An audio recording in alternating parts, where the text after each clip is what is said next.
Mais laissez-moi vous dire que Dieu ne travaille pas avec les appelés. Shalom peuple de Dieu, merci d'avoir suivi cette vidéo. N'oubliez pas de vous abonner en replay. Ainsi soit-il. Mes chers amis, combien j'assiste à beaucoup de témoignages des hommes de Dieu qui m'ont dit qu'ils commencent leur ministère par l'appel qu'ils ont reçu. C'est l'appel qu'ils ont reçu qui les a établis, qui les a consacrés, et ils travaillent selon cet appel. Jamais ils travaillent avec les appelés. Plusieurs appelés, très peu d'élus. Mon ami, ton appel, Dieu ne s'engagera jamais avec toi, avec ton appel. Et je vous donne une vision si simple. En France, il y a quelques années, il y avait 10 à briguer la magistrature suprême. 10 appelés, y compris M. Macron. Après le premier tour, il n'est resté que 2 appelés. M. Macron et Mme Le Pen. Et après le deuxième tour, il n'y a plus eu d'appelés. Il y a eu un élu. M. Macron. M. Macron était un élu.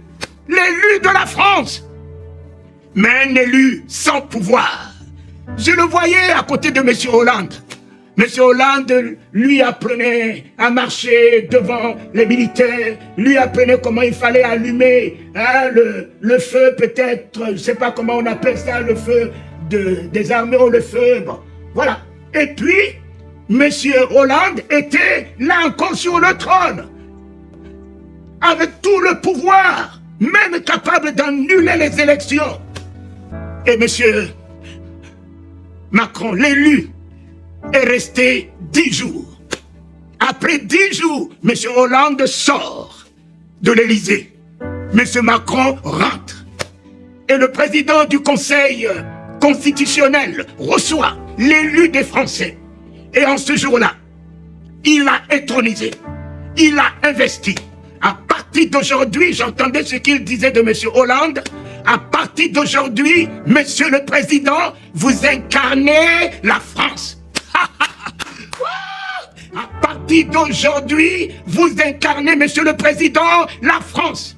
C'est-à-dire que Monsieur Macron, quel que soit son âge, il est la France. La bouche de la France, la main de la France. Il est la France incarnée dans tout son pouvoir, dans toute sa souveraineté, dans toute sa grandeur. Monsieur Macron, l'élu, l'intronisé, l'investi. Ah, Seigneur, ce n'est plus un appelé, ce n'est plus un élu, mais c'est un investi, c'est un intronisé. Mon père, Élisée a marché avec Élie. Quand il a vu Élie monter, il a reçu l'investiture. Jésus monte, il dit à ses apôtres, vous avez été appelés. Pierre, tu as été élu. Bien que tu as été élu, tu es arrivé même à me renier devant une pauvre femme. Parce que tu n'étais pas encore intronisé. Parce que tu n'étais pas encore investi. Papa, ils sont restés dans la chambre haute pendant 10 jours. 10 jours. Le ciel s'est ouvert.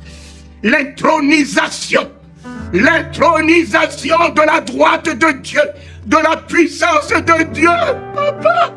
L'intronisation de la nature de Dieu, l'intronisation de la nature de Dieu, feu et flamme, des langues de feu, descendues du ciel, ont investi ces hommes qui n'avaient pas de connaissance, qui n'avaient aucune instruction, qui n'avaient pas de vision, à qui même les démons résistaient, qui ne pouvaient pas ressusciter les morts et qui fuyaient devant des pauvres femmes. Mon ami, ils ont été investis, intronisés. Voilà toi qui dis, tu travailles avec ton appel, mon cher ami. Demain, il te dira qu'il ne te connaît pas. Quelle que soit la grande église que tu as pu construire, quel que soit l'hôtel que tu as pu bâtir, quel que soit tout ce que tu as pu faire en son nom, il te dira qu'il ne te connaît pas parce qu'il ne t'a pas investi, parce qu'il ne t'a pas lui-même intronisé, parce qu'il ne s'est pas incarné en toi. Oh Dieu, le troisième jour, il est important pour nous. Voici le troisième jour. Moi, j'avais eu 3 verbes. Quand il s'est révélé à moi, j'avais le premier verbe, notre Père qui est aux cieux. Je suis rentré dans la filiation. Notre Père. Le deuxième verbe, que ton nom soit sanctifié. Et le troisième verbe, que ton règne vienne. C'est ce mot qui m'a investi. C'est ce mot qui m'a intronisé. Le règne de sa souveraineté. Le règne, Christ est descendu en moi. Le pardon de tous mes péchés. La sanctification de Dieu en moi. La foi en moi. Immédiatement, j'ai reçu le règne du parler en langue. Je n'avais jamais vu la Bible. Je n'avais jamais entendu parler de l'existence de la Bible. Personne ne m'a parlé de Jésus. Je l'ai vu. Lui, l'agneau de Dieu qui ôte les péchés du monde, qui baptise de feu et du Saint-Esprit, lui-même encore. C'est lui qui m'a baptisé de feu et du Saint-Esprit. Seigneur, nous sommes au 3e jour. Au 3e jour, ton peuple attend. Attend la promesse que tu lui as faite.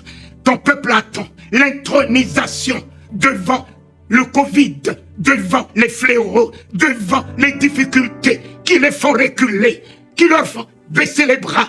Papa, l'intronisation dans la souveraineté de ton nom, l'intronisation dans le pouvoir de ton nom. Moïse, sortant de l'Égypte, avec tous les dieux avec lui. Oh, Moïse, Moïse, Moïse, enlève de tes pieds les vieilles chaussures. Je dois enlever de mes pieds les vieilles chaussures que j'ai traînées depuis longtemps et que je traîne encore avec moi.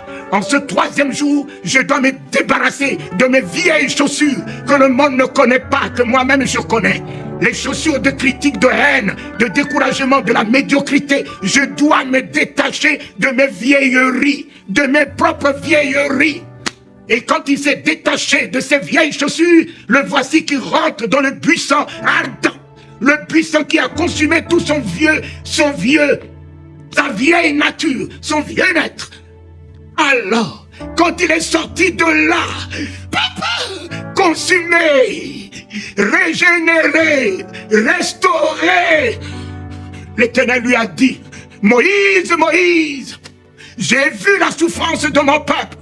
J'ai vu mon église aujourd'hui dans le monde reculer devant Covid, comme si je n'avais pas tout pouvoir pour mon église, comme si je n'avais pas intronisé mon église. Moïse, je suis descendu en ce 3e jour dans la vie de mon fils. Jésus descend. L'Éternel descend dans ta vie. Laisse-moi ton titre d'apôtre. Laisse-moi ton titre de bishop. Laisse-moi ton titre de prophète. Il descend. Faire de toi de sa locomotive. À partir d'aujourd'hui, tu diras comme Paul l'a dit, plus moi qui vis, c'est l'Éternel des armées qui vit en moi. C'est le Père de Jésus-Christ qui vit en moi. C'est le roi des rois, Jésus-Christ, qui tient la clé des morts et des séjours des morts qui vit en moi. C'est le Christ. C'est le Christ. C'est le Christ qui rentre en moi. Le Dieu de gloire fait son entrée en ce 3e jour en moi. Le Dieu de gloire. Alléluia. C'est pas la théologie. C'est pas la science des hommes. Ce n'est pas le titre des hommes. Le Dieu de gloire fait son entrée en moi en ce 3e jour. Qui est ce Dieu de gloire? Le Dieu des armées. Alléluia. Le Dieu des armées qui me donne la souveraineté, le triomphe. Moïse était Dieu devant Pharaon. Sa bouche était Dieu. Ses pieds étaient les pieds de Dieu. Sa main était la main de Dieu. Mon ami, tout ce qui sortait de sa bouche ne revenait jamais, jamais sans effet.